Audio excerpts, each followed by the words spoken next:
ये कोई पैसा उनकी जेब का नहीं है, ये पैसा देश की जनता का है, आवाम का है, और वो भी इस चीज के हकदार हैं। इस बच्चे को मिलना चाहिए, न्याय मिलना चाहिए, इंसाफ मिलना चाहिए। और रही बात जितेंद्र मेघवाल की, देखिए जितेंद्र मेघवाल जी के मैं घर में गया था, उनके फादर को पैरालिसिस है।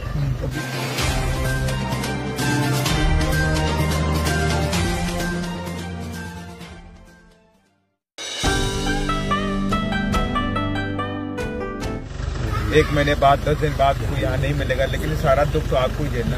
लेकिन बस ये जरूर हम कहना चाहते हैं अपने लोगों, समाज के लोगों से कि आगे इस तरह की कोई पुनरावृत्ति न होने पाए, और इसकी जिम्मेवारी हमारी और आपकी बनती है कि आए दिन हर महीने कोई न कोई राजस्थान में घटना घट रही है, चाहे वो विनोद मेघवाल हो, चाहे जगदीश मेघवाल हो, चाहे जितेंद्र मेघवाल हो, और अभी आपके सामने इंद्र मेघवाल हो। हमेशा घटनाएं घट रही हैं। तो इन घटनाओं पर कोई रोक सरकार नहीं कर पा रही है, क्योंकि ये सरकारें कभी भी हमारे समाज के दलित समाज हो, चाहे आदिवासी समाज हो, चाहे उपेक्षित हो, चाहे मिनॉरिटी, उनके लिए काम नहीं कर रही। ये बड़े बड़े धंधा सेठों के लिए काम कर रही है। और मैं सभी लोगों से यही रिक्वेस्ट करने के लिए आया हुआ हूँ कि आपकी अपनी पार्टी सिर्फ एक पार्टी है, बहुजन समाज पार्टी, जो बहुजनों के मान सम्मान के लिए बनाई गई पार्टी, गरीबों के लिए मान सम्मान के लिए बनाई गई पार्टी है।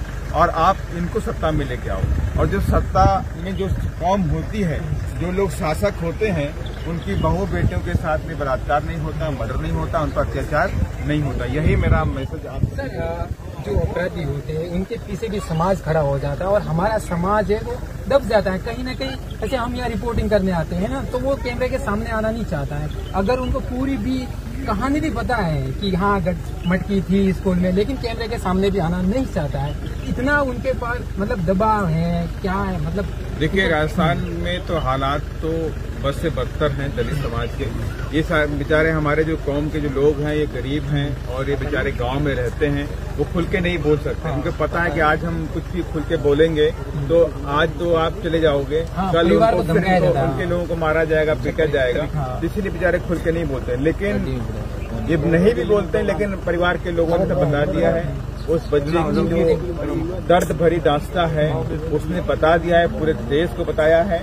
ये एक हृदय विदारक घटना है, और जो आए दिन राजस्थान के अंदर होती रहती है। राजस्थान में ये घट नहीं रहा, कम नहीं हो रहा है, चाहे वो कांग्रेस की सरकार है और चाहे इससे पहले बीजेपी की सरकार है। सर, जैसे मैंने कहा 3 घटना लगातार हम बोल सकते हैं। पहले जितेंद्र मेघवाल की घटना हुई, उसके बाद कन्हैया लाल की, फिर ये इंद्र मेघवाल की। लेकिन इसमें सरकार का दोगलापन देख सकते हैं, जहां 2 नौकरी मिली है और जितेंद्र मेघवाल को न नौकरी मिली है और न ही उनको मुआवजा मिला है, और यहाँ भी एक दलित की कीमत 5 लाख रुपए आंकी गई है। इसमें आप कांग्रेस सरकार को देखिए, ये कांग्रेस का दोहरा चरित्र है कि वो गरीबों की जान की कीमत 5 लाख रुपए दिखाती है, और वो चाहती तो इनको भी जितना अन्य जगहों पर दिया है उतना ही पैसा इधर भी देना चाहिए था।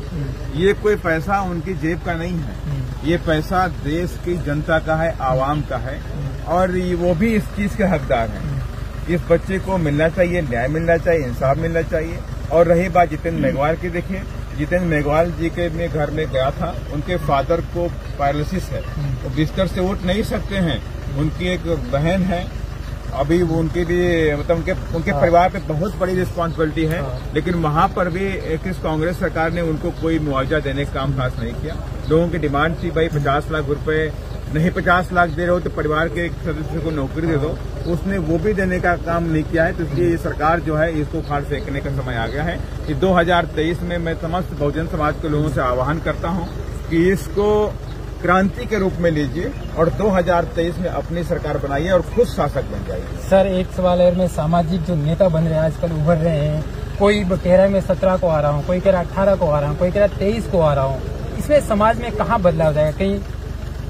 देखिए, यहाँ पे जितने भी लोग खड़े हैं इनको सबको पता है कि सामाजिक संगठन, मैंने कहा ना, आज सामाजिक संगठन यहाँ पे खड़ा है, भीड़ बनाएगा, आपके साथ फोटो खिंचवाएगा, चमकाएगा और नेता बन के चला जाएगा। लेकिन उसके पीछे क्या होगा? ये समाज वहीं का वहीं खड़ा रह जाएगा। लेकिन बात यहाँ है कि आखिर कौन इस समाज को आगे लेकर आएगा।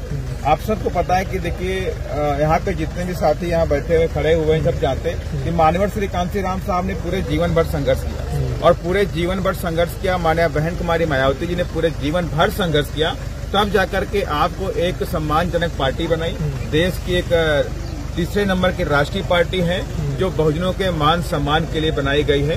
बाकी हमारा समाज अब धीमे धीमे सब समझ चुका है कि संगठन वाले लोग वो सिर्फ संगठित होकर के कहीं और से आते हैं, उनको बड़े बड़े नोटों के बंडल कहीं और से मिल जाते हैं, वो सिर्फ यहाँ पे अपनी नेतागिरी चमकाने के लिए आते हैं। मैं उनके बारे में कुछ नहीं करना चाहता हूँ, क्योंकि मैं एक बात याद आ गई है, मैं बताना चाहता हूँ।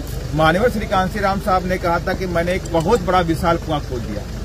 माननीय श्री कांसीराम साहब ने कहा था कि मैंने एक बहुत बड़ा विशाल कुआं खोद दिया है, अब आपको छोटे छोटे कुएं खोदने की जरूरत नहीं है। जिसको भी काम करना है तो इस विशाल कुएं में आके काम करे, ये छोटे छोटे कुएं खोद करके बड़े कुएं को नुकसान पहुंचाने की प्रवृत्ति बंद करे। जी धन्यवाद। सर एक सवाल, मेरा आखिरी एक सवाल रह गया है, क्योंकि थोड़ा बारिश भी तो हो रही है, लेकिन लोगों का अक्सर एक सवाल भी रहता है कि बहन जी महलों से बाहर नहीं आती है, सिर्फ अंदर रह के ट्वीट करती है, क्या ट्वीट से समाज का भला हो जाएगा? आपने बात बोली महलों वाली बात, तो मैं आपको बताना चाहता हूँ कि जो महल वर्ड है हमारे ही इसी पे कमेंट आएंगे, हम नहीं कह रहे, समाज की बात कहते ना महल, तो उनको देखना चाहिए कि मान्या बहन जी ने किस उम्र से इस समाज के लिए संघर्ष किया। मान्या बहन कुमारी मायावती ने शादी नहीं की, परिवार नहीं बसाया, पूरे परिवार से अलग रहती हैं। वो कभी भी अपने समाज के बिना हमेशा समाज के दुख दर्द तकलीफों के बारे में सोचती रहती हैं। और रही बात महलों की, तो ये सब निराधार बातें हैं। हमारे नेता के पास मकान होना चाहिए। क्या हमारा नेता क्या जो छोटे छोटे झोपड़पट्टी में रहेगा क्या? या कोई बताए मुझे कि इस देश में क्या प्रधानमंत्री झोपड़पट्टी में रहता है? सोनिया गांधी के झोपड़पट्टी में रहती हैं? क्या अन्य पार्टियों के नेता के झोपड़पट्टी में रहते हैं? तो आप ऐसी बातें क्यों कहते हैं कि महल नहीं, महल नहीं है, वो संघर्ष से कमाया, संघर्ष से और समाज के लिए कमाया गया वो मकान है। और हम सब चाहते हैं कि हमारी बहन जी हजारों साल जिए और अच्छी से अच्छी कंडीशन में जिए, वो हमारी मान और सम्मान है।